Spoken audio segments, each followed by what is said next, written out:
Hi mga kuripot! So for today's video, umorder ako dito sa TikTok shop ng dried dates. Buy one take one na nga pala to, kaya super sulit na.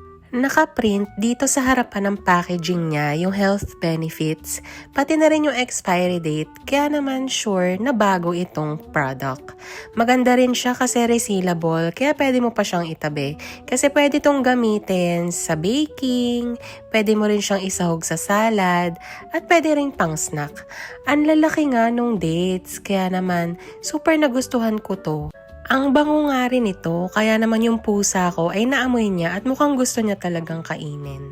Hindi rin siya masyadong matamis at napakamalinamnam pa.